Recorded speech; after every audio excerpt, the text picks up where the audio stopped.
Assalamualaikum warahmatullahi wabarakatuh. Apa kabar Bapak Ibu semuanya?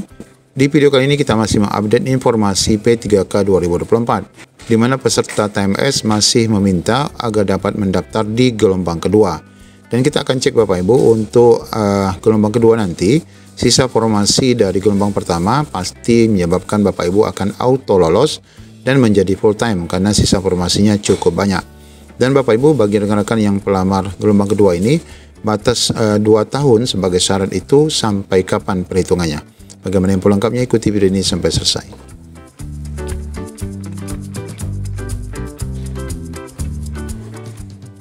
Nah, di video status berubah dari TMS, MS dan sebaliknya Bapak Ibu, di mana di sini BKPSDM harusnya memudahkan untuk lolos pada seleksi administrasi.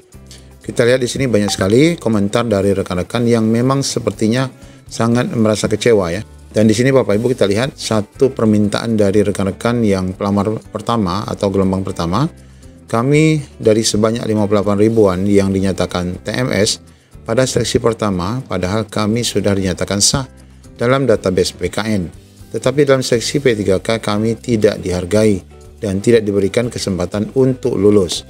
Bagaimana mau diselesaikan jika syarat administrasinya saja diperketat? Tolong berikan kesempatan kami untuk ikut gelombang kedua. Nah, ini Bapak Ibu permintaan dari rekan-rekan yang dinyatakan TMS pada gelombang pertama. Nah, kita ketahui Bapak Ibu, sebelum nanti kita akan tunjukkan formasi yang ada pada gelombang pertama kemarin yang masih menyisakan banyak sekali pendaftar yang tidak submit dan dinyatakan di sini masih banyak lowongan. Kita bahas dulu informasi berkenaan dengan syarat Bapak Ibu ya untuk rekan-rekan nanti mendaftar pada gelombang kedua. Nah, seleksi P3K 2024 tahap 2 yang khusus honorer non-database ada syarat minimal lama kerja. Dan kita lihat nanti 2 tahun ya yang disebutkan itu sampai kapan Bapak Ibu. Waktu pendaftaran P3K tahap 2 kian mendekat. Seleksi P3K tahap 2 tahun ini juga dikhususkan bagi honorer tetapi untuk non-database BKN. BKPSDM Kabupaten Rejang Lebong, Provinsi Bengkulu sedang bersiap juga untuk membuka seleksi P3K tahap 2 nanti. Tentunya untuk semua kabupaten kota dan provinsi ya. Kabid Pengembangan SDM di sana menyebutkan bahwa akan dimulai pada tanggal 17 sampai dengan 31 Desember. Untuk yang tahap 2 diperuntukkan untuk honorer non-database yang minimal bekerja 2 tahun. Nah, ini Bapak Ibu, 2 tahun ini dalam pernyataan yang pernah kita dengar bahwa rekan-rekan ini dianggap 2 tahun itu sampai dengan perhitungan honorer Desember 2024. Berarti SK TMT Bapak Ibu harus tahun 2022 ya, 1 Januari 2022, 2023, 2024. Ya, itu adalah batas minimal ya untuk Bapak Ibu masuk dalam hitungan 2 tahun. Karena memang persis pendataan non-ASN kemarin itu adalah Bapak Ibu terdata dalam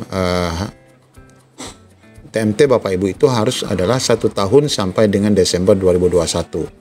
Nah, untuk rekan-rekan yang dinyatakan tadi meminta bergabung kembali di tahap kedua, di sini disampaikan untuk pelamar yang dinyatakan tidak lulus pada pendaftaran P3K 2024 tahap 1, ini tidak bisa ikut lagi di pendaftaran P3K tahap 2. Nah, ini ya mengecewakan sekali ya, karena rekan-rekan ini sebenarnya menginginkan pemberlakuan yang sama dalam rangka penyelesaian tenaga honorer ini. Nah, untuk di Rejang Lebong sendiri, Denny juga menyampaikan untuk hasil seleksi administrasi pendaftaran kemarin ini ada sejumlah 37 pelamar ya yang dinyatakan tidak memenuhi syarat. Nah, dari sekian banyak pelamar ini yang ribuan, 37 orang ini tentunya tidak bisa lagi mendaftar pada gelombang kedua. Nanti Bapak Ibu kita akan dengarkan juga pernyataan langsung dari BKPSDM terkait rekan-rekan yang tidak lulus pada seleksi P3K tahun 2022 untuk tahap 1. Kemudian Bapak Ibu, bagi rekan-rekan yang nanti akan mengikuti tahap 2, di sini ada informasi baik ya. Ini sebagaimana salah satu contoh dari hasil pengumuman BKPSDM. Silakan nanti Bapak Ibu melihat pengumuman langsung dari BKPSDM masing-masing. Di sini contohnya kita ambil dari pemerintah Kabupaten Jembrana di tahap 1, bahwa dari formasi yang dibuka, ini contoh ya untuk guru, formasi yang dibuka adalah 15, kemudian jumlah yang submit ada 20, dan ke-20-nya ini memenuhi syarat. Nah, kalau kita lihat dari sekilas di sini berarti formasi guru di Jembrana ini pada prinsipnya sudah habis. Bahkan 5 dari pendaftar akan menjadi part time. Tapi kebijakan part-time untuk guru kita belum tahu bagaimana kebijakannya. Nah, kemudian kita lihat untuk tenaga kesehatan. Nah, kesehatan Bapak Ibu untuk di Jembrana sendiri ini dibuka sebanyak 30 formasi ya. Sedangkan yang submit hanya 8. Kemudian yang memenuhi syarat juga 8. Sehingga di sini kalau kita lihat ada sekitar 22 formasi ya. 22 formasi ini kosong. Nah, meskipun sebenarnya dalam pendaftaran P3K 2024 nanti formasi yang akan dibuka itu tetap 30 ya Bapak Ibu. Tetap 30, artinya tidak ada penambahan formasi baru, tetapi formasi lama tetap dilelang. Akan tetapi jika memang ada formasi yang sama sekali tidak ada pelamar seperti ini, maka dapat dipastikan rekan-rekan pelamar gelombang 2 nanti akan tetap mendapatkan full time. Karena pada prinsipnya jika formasinya habis, maka pelamar gelombang kedua ini kemungkinan besar hanya bisa menjadi part time. Nah, sekarang kita lihat untuk P3K teknis di Jembrana. Nah, kalau di teknis jelas Bapak Ibu, di sini ada formasi sebanyak 565, sedangkan yang submit ada 774, yang memenuhi syarat ada 771. Nah, selisih dari formasi ini, tentu rekan-rekan ini akan menjadi part-time ya. Nah, bagi Bapak Ibu yang nanti mendaftar pada gelombang kedua, nah, kemungkinan terbesar Bapak Ibu juga akan menjadi part-time. Kenapa? Karena formasinya sudah dibagikan kepada rekan-rekan yang dinyatakan lulus. Apalagi dalam urutan perangkingan, rekan-rekan yang database ini lebih dulu ya, akan diprioritaskan dulu, baru rekan-rekan yang memiliki masa kerja 2 tahun. Tetapi rekan-rekan semua tidak perlu kecewa, karena nanti proses regulasi untuk part-time menjadi full-time nanti juga Bapak Ibu tidak akan tes lagi, dan kesempatan ke depan akan juga dibuka lebih luas. Ya, silakan Bapak Ibu nanti membuka informasi di pengumuman daerah masing-masing untuk melihat berapa sih jumlah formasi sisa dari pendaftar di gelombang pertama. Nah, untuk berkaitan dengan pendaftar gelombang pertama yang tidak lulus, yang tidak bisa mendaftar di gelombang kedua, mari kita simak cuplikan video berikut ini. Misalnya tidak lulus proses administrasi, apakah bisa mendaftar di gelombang kedua, Pak? Atau sudah sampai situ aja gitu? Mungkin ada juga teman-teman yang banyak bertanya nih, Pak. Kalau kita pedomani regulasi yang telah ditetapkan oleh pemerintah di Kemenpan 347 misalnya, ya, yang diatur itu dia ada dua di jadwal ada 2 ya. Di jadwal BKN itu ada 2, periode pertama kita anggap seperti itu, dan ada periode kedua.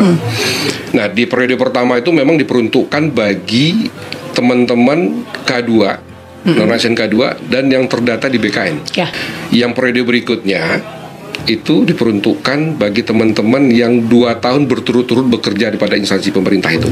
Ketika seleksi administrasi ini gagal teman-teman, di Kemenpan 347 itu tidak mengatur nih, ini teman-teman ini mau kemana. Belum tahu ya. Kemenpan 347 itu mengatur ketika seluruh tahapan seleksi itu dijalani oleh teman-teman, dia gagal di penghujung, di CAT dia gagal nih, dia akan dipertimbangkan sebagai P3K paruh waktu. Ketika kita berbicara tentang jadwal tadi, jadwal tadi itu akan bisa kita jalankan ketika formasinya tersedia. Kita tidak bukan formasi baru, artinya seleksi administrasi hari ini gagal nih, ada teman yang gagal dan tercatat itu formasi yang kosong, itu yang akan kita umumkan nanti, yang akan diikuti oleh teman-teman periode kedua. Umum kita kan tidak peruntukan untuk umum nih, umum nggak boleh ikut.